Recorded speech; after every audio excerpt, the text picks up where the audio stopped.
wabarakatuh. Apa kabar anak-anak? Sehat selalu ya. Hari ini kita sudah memasuki tema 4C, subtema 3, ayo cintai lingkungan. Untuk IPA, KD yang akan kita pelajari adalah memahami pentingnya upaya keseimbangan dan pelestarian sumber daya alam di lingkungannya.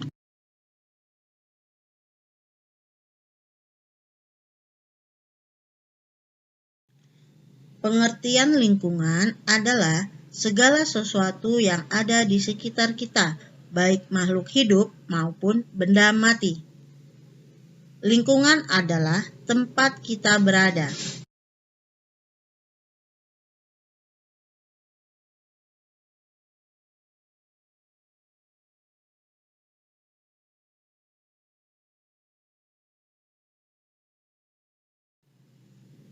Lingkungan yang sehat memiliki arti lingkungan yang mendukung penghuninya untuk hidup sehat dan membuat penghuninya terhindar dari gangguan kesehatan.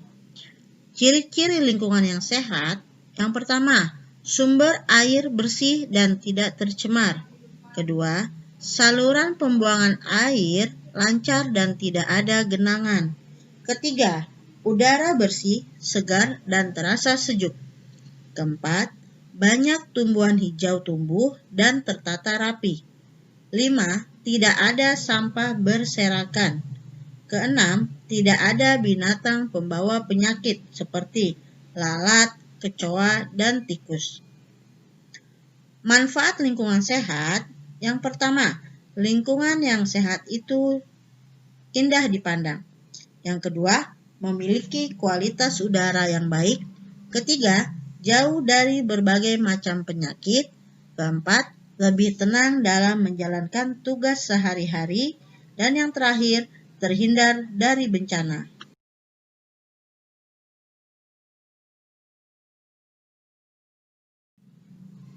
Lingkungan yang tidak sehat merupakan kebalikan dari lingkungan yang sehat. Lingkungan yang tidak sehat tidak mendukung penghuninya untuk hidup sehat. Ciri-ciri lingkungan tidak sehat. Yang pertama, sumber air tercemar dan tidak bersih. Kedua, saluran pembuangan air tidak lancar. Ketiga, udara kotor karena banyak asap dan debu. Keempat, sampah berserakan karena tidak dibuang pada tempatnya. Kelima, tumbuhan tidak dapat tumbuh dengan subur sehingga lingkungan menjadi gersang. Akibat atau dampak lingkungan tidak sehat, yang pertama, tersebarnya bibit penyakit, misalnya diare. Kedua, udara yang tercemar dapat mengakibatkan penyakit pernapasan dan pandangan terganggu oleh asap atau debu. Ketiga, tanah yang tercemar menyebabkan tanaman tidak dapat tumbuh subur.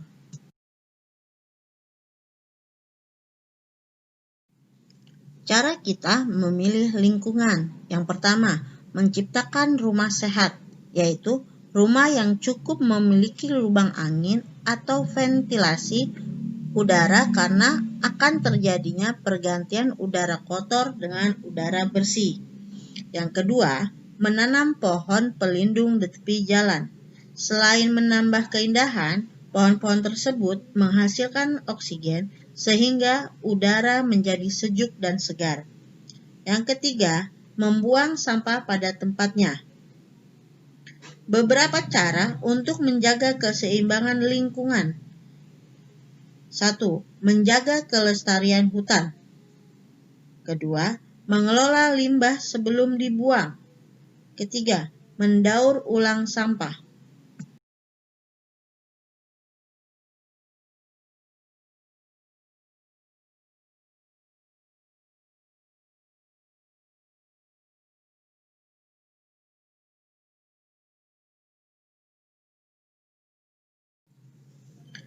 Ada dua faktor penyebab ketidakseimbangan lingkungan.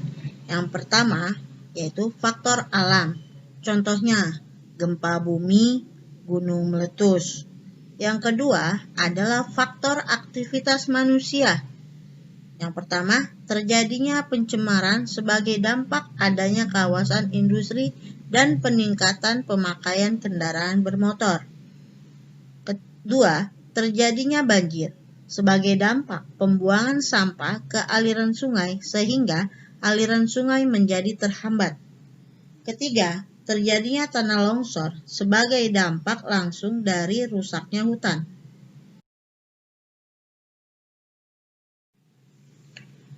Berikut beberapa contoh ulah manusia yang baik secara langsung maupun tidak langsung membawa dampak pada kerusakan lingkungan. 1. Penebangan hutan secara liar. Kedua, pemburuan hewan-hewan liar di habitat aslinya. Ketiga, perusakan hutan bakau. Keempat, pembuangan sampah di sembarang tempat. Kelima, penimbunan rawa-rawa untuk pemukiman. Keenam, bangunan liar di daerah aliran sungai. Ketujuh, pemanfaatan sumber daya alam secara berlebihan di luar batas. Kedelapan, penggunaan pupuk yang berlebihan sehingga membuat air tanah tercemar. Kesembilan, penggunaan air tanah secara berlebihan. Dan yang terakhir, penggunaan bom ikan dan pembuangan limbah ke laut mengakibatkan air laut menjadi tercemar dan terumbu karang banyak yang rusak, sehingga ikan-ikan banyak yang mati. Untuk IPS, kita akan mempelajari mengidentifikasi karakteristik ruang dan pemanfaatan sumber daya alam untuk kesejahteraan masyarakat dari tingkat kota atau kabupaten sampai tingkat provinsi.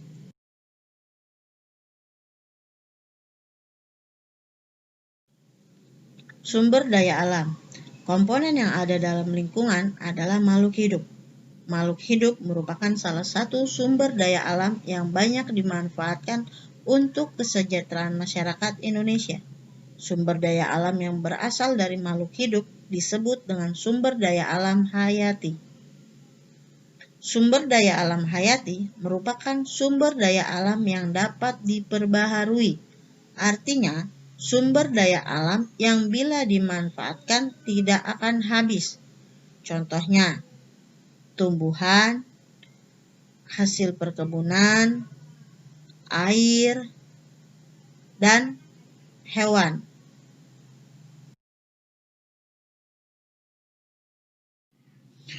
Sumber daya alam hayati.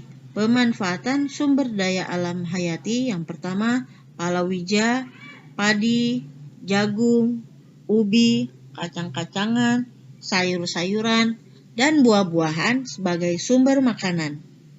Kedua, tanaman karet. Diambil getahnya. Getah karet disebut latek. Latek digunakan untuk bahan membuat ban atau bahan lentur lainnya. Ketiga, kelapa sawit. Diambil buahnya untuk membuat minyak. Keempat, kopi, teh, dan coklat sebagai bahan minuman. Kelima, hewan ternak, yaitu ayam, sapi, dan kerbau sebagai bahan makanan. Keenam, hasil laut seperti ikan sebagai bahan makanan. Ketujuh, pohon besar untuk membangun rumah dan perabotan rumah tangga.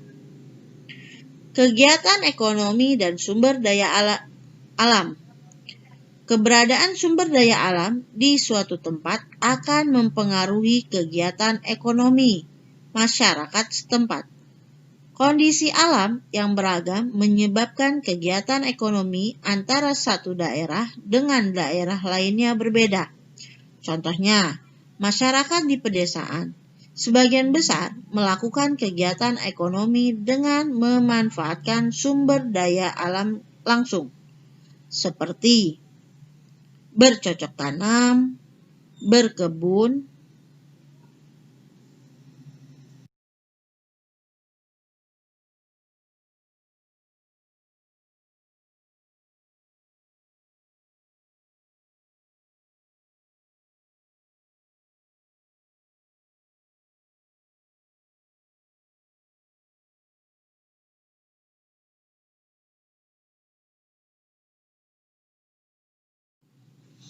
SBDP, kita akan mempelajari KD, mengetahui karya seni rupa, teknik tempel atau montase.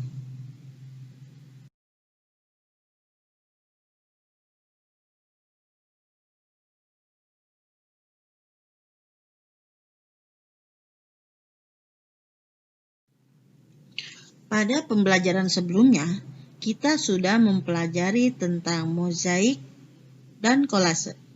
Saat ini, kita akan membahas sedikit tentang montase. Montase adalah gambar yang dihasilkan dari percampuran beberapa sumber. Karya montase dihasilkan dari menyatukan beberapa gambar yang sudah jadi, yaitu dengan cara memotong-motong gambar lalu dipadukan sehingga menjadi satu kesatuan. Misalnya, di majalah terdapat gambar rumah lengkap dengan halaman dan tanaman. Namun, kita hanya mengambil rumahnya saja. Gambar rumah itu kemudian ditempelkan pada kertas gambar dan dipadukan dengan gambar lainnya yang sudah kita ambil dari majalah lain atau dari media lain.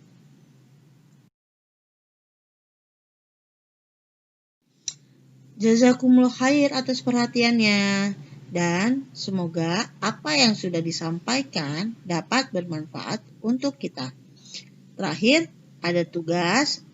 Setelah menyaksikan video ini, kalian mengerjakan tugas yang akan diberikan di slide terakhir. Selamat mengerjakan dan selalu jaga kesehatan ya. Assalamualaikum warahmatullahi wabarakatuh.